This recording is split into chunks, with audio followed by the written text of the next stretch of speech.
Hi friends. ఈ కథ Scotland తీరానికి సమీపంలో ఉన్న ఒక ఒంటరి నిర్మానుష్యమైన ద్వీపంలో మొదలవుతుంది. అక్కడ మైకేల్ అనే వ్యక్తి ఒంటరిగా నివసిస్తూ ఉంటాడు. ఆ చుట్టుపక్కల మనుషులెవరూ ఉండరు. కేవలం గాలి శబ్దం, సముద్రపు అలల హోరు తప్ప ఇంకేమీ వినిపించదు. అతనితో పాటు అతని మీద ఎంతో నమ్మకంగా ఉండే ఒక కుక్క కూడా ఉంటుంది. అది ఎప్పుడూ అతని పక్కనే కూర్చుని ఉంటుంది. ప్రతి వారం జెస్సీ అలాగే ఆమె బాబాయ్ ఒక చిన్న పడవలో మైకేల్కు కావాల్సిన రేషన్ మరియు ఇతర వస్తువులను తీసుకొస్తుంటారు. కానీ మైకేల్ మాత్రం ఎప్పుడూ వారిద్దరికీ కనిపించకుండా తప్పించుకోవడానికే ప్రయత్నిస్తాడు. వారి వైపు కన్నెత్తి కూడా చూడడు. కనీసం తలుపు తీయడానికి కూడా ఇష్టపడడు. లోకానికి దూరంగా ఉండడం అతనికి ఒక అలవాటుగా మారిపోయిందనిపిస్తుంది. ఒకరోజు జెస్సీ సామాను ఉన్న బాక్స్ను ఇంటి బయట పెట్టి వెళ్తున్నప్పుడు ఆ బాక్స్ పైన ఒక చిన్న గిఫ్ట్ కూడా ఉంచుతుంది. ఆ బహుమతి చిన్నదే కావచ్చు, కానీ ఆమె ఎంతో ఇష్టంతో ఇస్తుంది. పడవ నెమ్మదిగా దూరం వెళ్లిపోయిన తర్వాత మైకేల్ ఇంటి నుండి బయటకు వస్తాడు. అతను ఏమీ మాట్లాడకుండా ఆ బాక్స్ను తీసుకుని గిఫ్ట్ను మాత్రం అక్కడే నేల మీద వదిలేస్తాడు. ఆ గిఫ్ట్తో అతనికి ఎలాంటి అవసరం లేదనిపిస్తుంది. రోజంతా అతను ఇంట్లోనే కూర్చొని మద్యం తాగుతూ ఉంటాడు. టేబుల్ మీద చెస్ బోర్డు ఉంటుంది. అతను తనతోనే తాను ఒంటరిగా చెస్ ఆడుకుంటూ ఉంటాడు.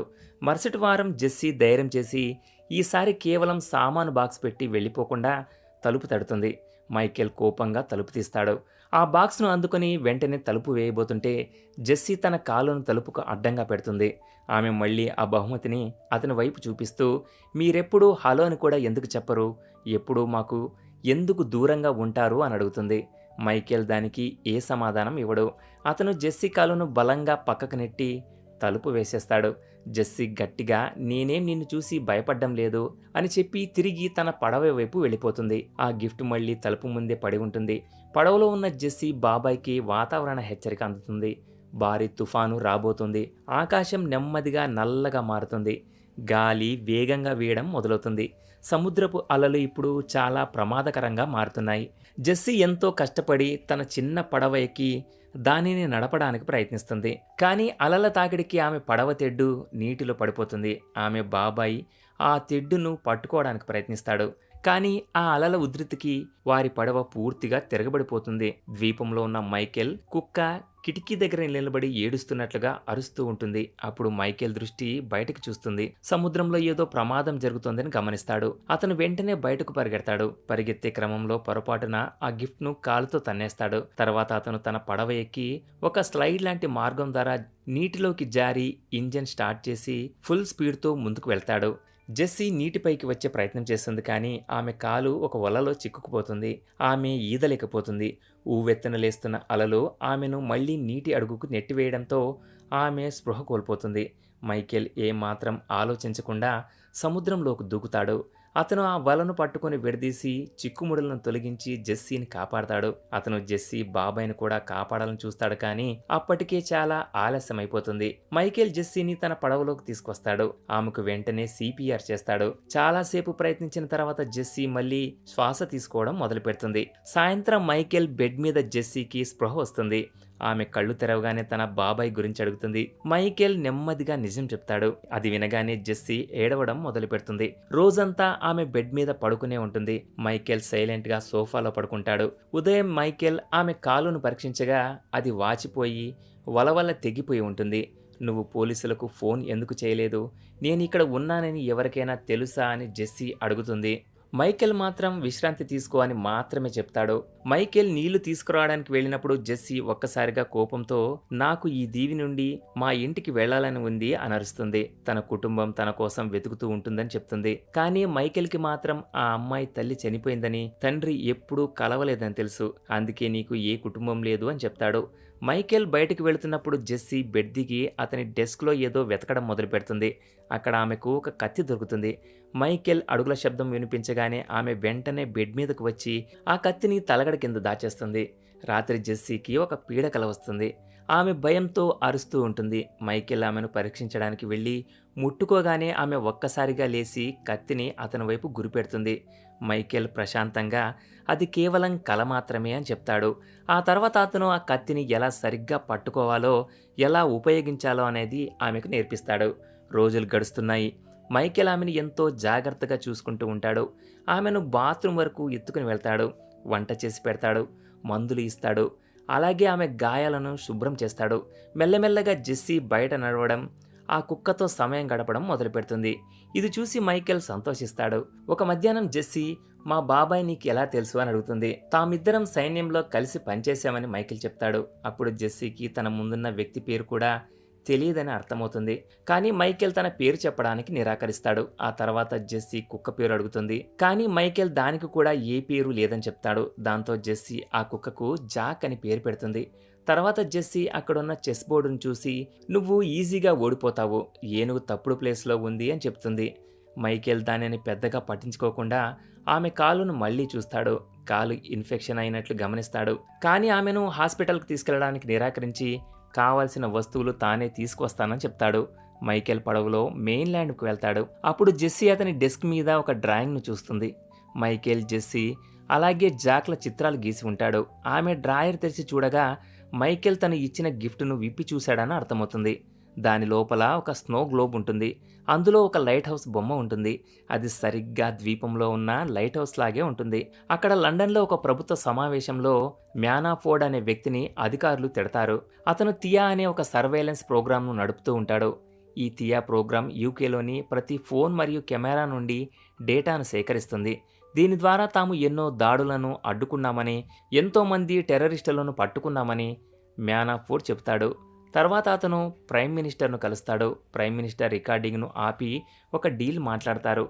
ప్రజల ముందు నిన్ను ఉద్యోగం నుండి తీసేస్తామని మ్యానాఫోర్డ్తో చెప్తారు. ప్రైమ్ మినిస్టర్ మాట్లాడుతూ, నువ్వు పని బాగానే చేశావు, కానీ ప్రజల ఫోన్లు, కెమెరాలను ప్రభుత్వం చూడటం ప్రపంచానికి ఇష్టం లేదు. అందుకే నిన్ను అందరి ముందు డిస్మిస్ చేస్తాం. నీ స్థానంలో రాబెర్టా వస్తుంది. కానీ రహస్యంగా నువ్వు ఈ థియా ప్రోగ్రాంను నడుపుతూనే ఉండాలి అని చెప్తాడు. మ్యానాఫోర్డ్ దానికి ఒప్పుకుంటాడు. అక్కడ స్కాట్లాండ్లో మైకేల్ ఒక ఫార్మసీకి వెళ్ళి కెమెరాల కంటపడకుండా ఉండడానికి ప్రయత్నిస్తాడు. ఆ తర్వాత ఒక బట్టల షాపుకి వెళ్ళి కెమెరాలో తన ముఖం కనిపించకుండా త్వరగా చాలా బట్టలు తీసుకుంటాడు. బయటకు వస్తున్నప్పుడు కొందరు అమ్మాయిలు సెల్ఫీ తీసుకుంటుంటే అందులో మైకేల్ ఫోటో కూడా పడుతుంది. ఈ ఫోటోలో థియో డేటాబేస్లోకి వెళ్ళగానే అలర్ట్ వస్తుంది. అతన్ని ఒక అత్యంత ప్రమాదకరమైన టెర్రరిస్టోగా మార్క్ చేస్తారు. రాబెర్టా వెంటనే ఒక అటాక్ టీంను అక్కడికి పంపిస్తుంది. ద్వీపానికి వచ్చిన మైకేల్ జెస్సీ కాలుకు సరిగ్గా కట్టుకడతాడు. ఆమెకు కొన్ని మందులు, స్వీట్లు ఇస్తాడు. ఆమెకు కొన్ని బట్టలు కూడా ఇస్తాడు. అవి ఆమెకు సరిగ్గా సరిపోతాయి. రాత్రి భోజనం చేస్తున్నప్పుడు మైకేల్కు బయట ఏదో శబ్దం వినిపిస్తుంది. అతను బైలాక్యులర్ పెట్టి చూడగా ఒక పడవ ద్వీపం వైపు వస్తూ కనిపిస్తుంది. మైకేల్ జెస్సీతో, త్వరగా వెళ్ళి బాత్రూంలో తలుపు వేసుకో, అస్సలు శబ్దం చేయకు అని చెప్తాడు. జెస్సీ కత్తి తీసుకుని బాత్రూంలోకి వెళ్తుంది. మైకేల్ కూడా ఒక బ్లేడ్ తీసుకుని బయటకు వెళ్తాడు. సైనికులు పడవ దిగి ఇంటి వైపు వస్తుండగా మైకేల్ ఒక తాడును కోస్తాడు. దాంతో కొండ నుండి పెద్ద రాయి కింద పడుతుంది. అకస్మాత్తుగా ఒక వల కూడా యాక్టివేట్ అయ్యి ఒక సైనికుడిని పట్టుకుని నీటిలోకి లాగేస్తుంది. తర్వాత మైకేల్ ఒక భారీ లైట్ను ఆన్ చేస్తాడు. సైనికులు నైట్ విజన్ గ్లాసెస్ పెట్టుకుని ఉండడం వల్ల వారు కొద్దిసేపు గుడ్డివారిలాగా అయిపోతారు. వారు ఆ గ్లాసెస్ తీసేసి మైకేల్ పరిగెత్తడం చూసి కాల్పులు జరుపుతారు. ఒక సైనికుడు అతన్ని వెంబడిస్తూ కొండపైకి ఎక్కుతాడు. మైకేల్ వెనక నుండి వచ్చి ఒక లాంతర్ను అతని తలపై కొట్టి పగలగొడతాడు. ఆపై ఫ్లేర్ గన్తో కాల్చడంతో అతని ఒంటికి నిప్పు అంటుకుంటుంది. రెండో సైనికుడు రాగానే మైకేల్ కత్తితో దాడి చేసి అతన్ని కిందకు తోసేస్తాడు. ఈలోగా మరో సైనికుడు ఇంట్లోకి దూరితే జాక్ అతని మీద పడి గట్టిగా దాడి చేస్తుంది. కొంతసేపు తర్వాత ఆ సైనికుడు జాక్ను కాల్చేస్తాడు. అది అక్కడికక్కడే చనిపోతుంది. అంతా క్షణాల్లో జరిగిపోతుంది. ఆ సైనికుడు బాత్రూమ్ తలుపు దగ్గరకు వచ్చి దానిని తన్ని విరగ్గొడతాడు. అతను జెస్సీ చేతిలో ఉన్న కత్తిని సులభంగా లాగేసుకుంటాడు. ఆమె రెండు చేతులు పట్టుకుని బలవంతంగా బయటకు లాక్కుపోతాడు. గ్యారేజ్ లోపల మరో సైనికుడు మైకేల్ కోసం వెతుకుతూ ఉంటాడు. మైకేల్ దాక్కుని ఉంటాడు. ఆ సైనికుడు ముందుకు వెళ్ళగానే మైకేల్ మరో ట్రాప్ను యాక్టివేట్ చేస్తాడు. పైనుండి ఒక పెద్ద ఇనుప హుక్ వేగంగా వచ్చి ఆ సైనికుడి శరీరాన్ని చీల్చుకుంటూ వెళ్తుంది. మైకేల్ ఒక తెడ్డుతో రెండో సైనికుడి మెడను అదిమి చంపేస్తాడు. అప్పుడే మైకేల్కు జెస్సీ పెట్టిన పెద్ద కేక వినిపిస్తుంది. మైకేల్ వెంటనే చనిపోయిన సైనికుడి గన్ తీసుకుని బయటకు పరిగెత్తుకు వస్తాడు. కిడ్నాపర్ కింద పడిపోయేలా అతని కాళ్ల మీద కాలుస్తాడు. బుల్లెట్ తగలగానే ఆ వ్యక్తి కింద పడిపోతాడు. జెస్సీ పక్కకు తప్పుకుంటుంది. మైకేల్కు క్లియర్గా షాట్ దొరకడంతో ఆ చివరి సైనికుడిని కూడా చంపేస్తాడు. మైకేల్ లోపలికి వెళ్ళి చనిపోయిన జాక్ పక్కన కూర్చొని సారీ చెప్తాడు. తర్వాత తన పాత స్నేహితుడికి ఫోన్ చేసి, నేను వస్తున్నాను, నా దగ్గర ఒక బ్యాగేజీ ఉంది అని చెప్తాడు. సిగ్నల్ ట్రేస్ చేయకుండా ఫోన్ బ్యాటరీ తీసేసి మైకేల్ మరియు జెస్సీ ఆ సైనికుల పడవలోనే ద్వీపాన్ని వదిలి వెళ్ళిపోతారు. అక్కడ రాబెట్టాకు విషయం తెలిసి వర్క్మెన్ అనే స్పెషల్ ఏజెంట్ను పంపిస్తుంది. మైకేల్ మరియు జెస్సీ స్కాట్లాండ్ చేరుకుంటారు. ఒక ఇంట్లో కారు తాళాల కోసం వెతుకుతుంటే యజమాని గన్ గురిపెడతాడు. కానీ జెస్సీ ధైర్యంగా అతన్ని మైకేల్ గాయానికి కట్టుకట్టేలా చేస్తుంది. రాబెట్టాకు మైకేల్ ప్రొఫైల్ ఫేక్ అని, ఎవరో అతన్ని ఇరికించారని అర్థమవుతుంది. ఈలోగా వర్క్మెన్ ఆ ఇంటి యజమానిని చంపేస్తాడు. మైకేల్ మరియు జెస్సీ పోలీసులు కళ్ళుగప్పి తప్పించుకుంటారు. ఒక పెద్ద కార్ చేజింగ్ తర్వాత మైకేల్ శత్రువుల కారును పల్టీలు కొట్టించి తప్పించుకుంటాడు.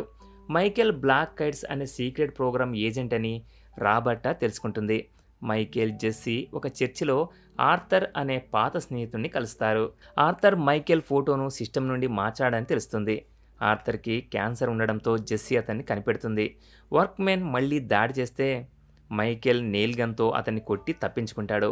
లండన్లో మైకేల్ కావాలనే కెమెరాల కంటపడి ఒక ట్రాఫికర్ సహాయంతో జెస్సీకి కొత్త ఐడెంటిటీ పేపర్స్ చేయిస్తాడు. క్లబ్లో జరిగిన కాల్పుల్లో జెస్సీ కిడ్నాప్ అయితే మైకేల్ ఆర్థర్ సహాయంతో ఆమెను కాపాడతాడు. చివరిగా సముద్ర తీరంలో జెస్సీని సురక్షితంగా పడవ ఎక్కించి పంపేసి వర్క్మెన్తో భీకరంగా పోరాడి అతన్ని చంపేస్తాడు. తర్వాత మ్యానాఫోర్ట్ ఇంటికి వెళ్ళి ఈ కుట్రకు కారకుడైన అతన్ని కూడా షూట్ చేస్తాడు. 3 నెలల తర్వాత స్పెయిన్లో జెస్సీ కొత్త జీవితం మొదలవుతుంది. మైకేల్ ఆమె కోసం అక్కడికి రావడంతో ఈ కథ సుఖాంతమవుతుంది.